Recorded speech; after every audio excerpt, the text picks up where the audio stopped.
Olá pessoal, sejam todos muito bem-vindos. Vamos começar aqui mais um OFM Cast, que é o nosso primeiro podcast de ortopedia funcional dos maxilares do Brasil. E hoje, seguindo aí o tema do mês de agosto, vamos continuar conversando um pouquinho, sobre o movimento Agosto Dourado e os benefícios do aleitamento materno.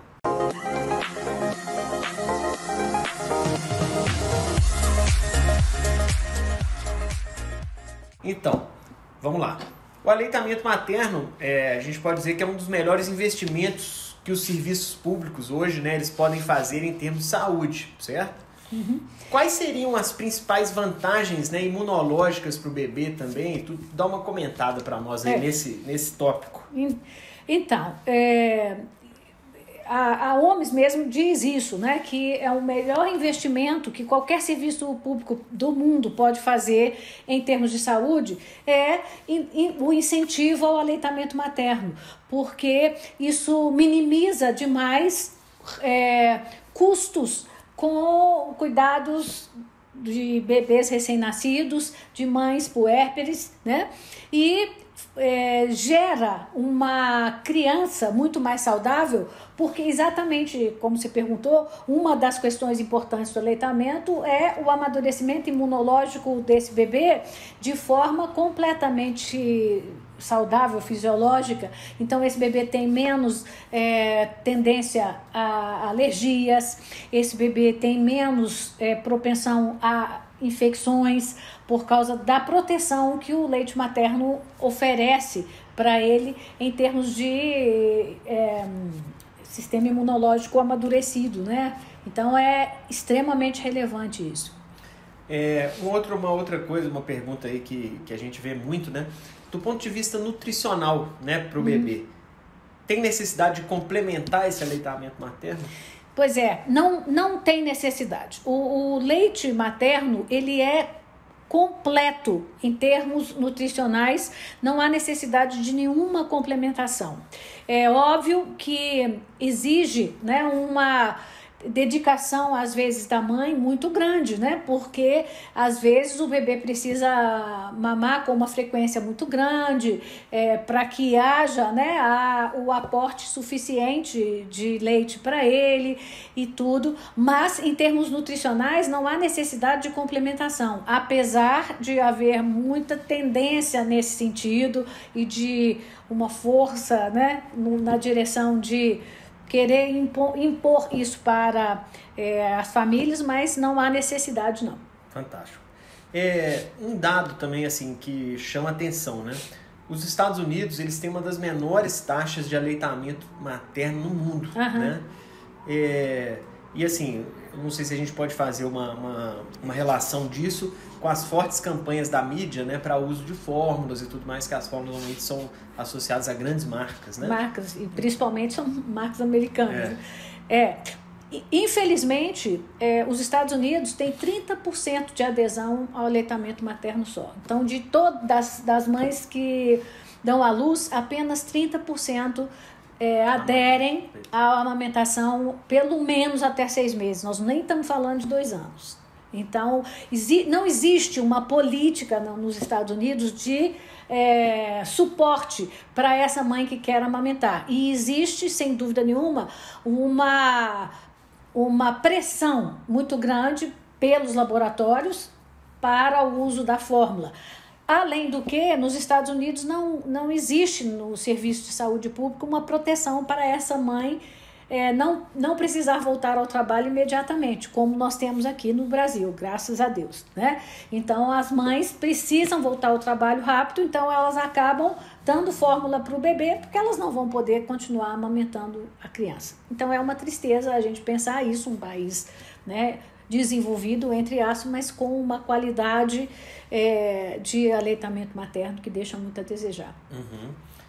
Uma outra questão, assim, que é muito bacana e bonita mesmo, é a questão do ponto de vista afetivo, Exato. Qual que é o ganho desse ponto de vista afetivo, que é a relação mãe-bebê, que o aleitamento materno traz? Isso é indiscutível, A gente até publicou um trabalho há um tempo atrás a respeito disso, e o nosso trabalho chama assim, Amar, Nutrir e Crescer. né?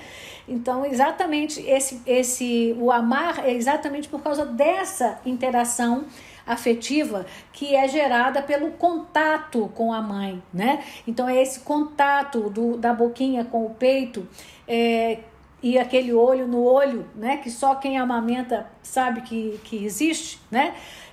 Faz com que a criança cresça mais segura, desenvolva o psique dela de uma forma mais tranquila. É extremamente relevante.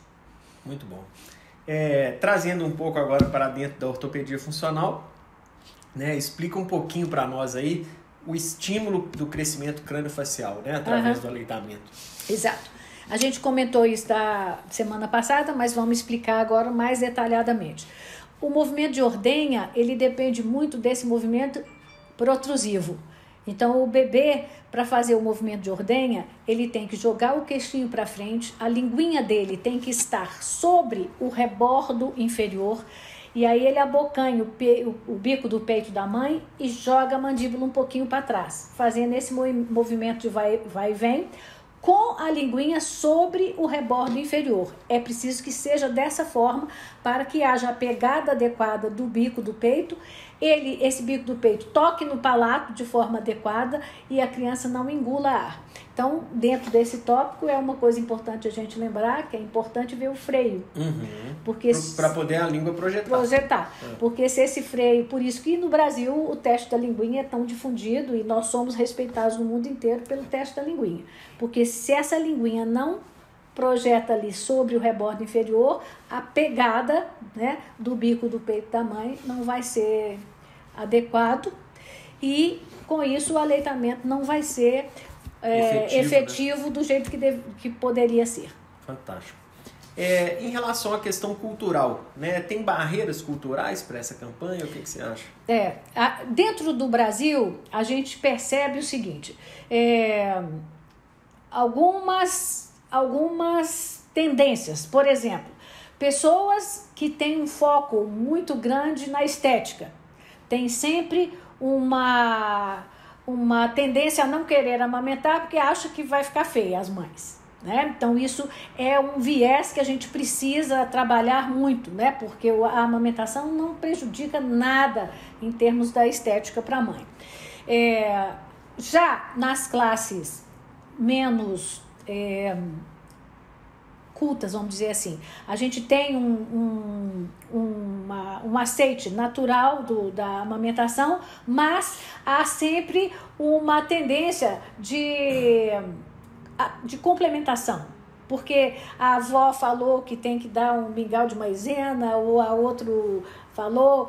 Então, assim, aqui nesse nosso país, as barreiras culturais são muito nesse sentido. Não existe uma barreira de que amamentar é feio, amamentar não é bom, atentado ao pudor, essas coisas. É muito raro a gente ver isso aqui no Brasil. No entanto, existem países onde isso é muito sério, né? E as mães não têm permissão de amamentar em público, e isso complica muito a adesão ao aleitamento, né? Interessante. E assim, o que a gente podia falar dos benefícios? A gente falou bastante dos benefícios, né, para o bebê. Né? Quais seriam os benefícios para a mãe, né, também? Pois é, o aleitamento ele oferece uma questão extremamente importante. A primeira é a contração uterina e a volta do útero para o padrão original bem mais rápido, por causa da liberação de hormônios específicos durante a amamentação que vão fazer isso, e com isso menor sangramento. Então há vários trabalhos mostrando que as mães que amamentam têm menos tendência a ter anemia pós-parto, né? Porque contrai o útero mais rápido, diminui a perda de sangue natural que existe depois do parto, né? Além do que é sabido e comprovado cientificamente que a prevalência de câncer de mama e câncer de ovário e útero diminui muito também com o aleitamento, né? Então, são ganhos bastante muito significativos. Bons, são ganhos extremamente importantes, relevantes. Né? Sem dúvida. Fantástico. Bom, então esse foi o nosso OFMcast de hoje. Semana que vem, lembrando, nós vamos continuar falando, né, desse tema todo esse mês de agosto, né, para poder engajar bastante nossa comunidade no Agosto Dourado, tá bom? Então, se você gostou, deixe o seu like aí no vídeo. Se não estiver inscrito no nosso canal, se inscreva, ative as notificações para receber todas as novidades e ficar sempre por dentro do que a gente trouxer de novo aqui na comunidade e no canal da Patrícia Valero. Tá bom? Um abraço e até mais. Tchau para vocês.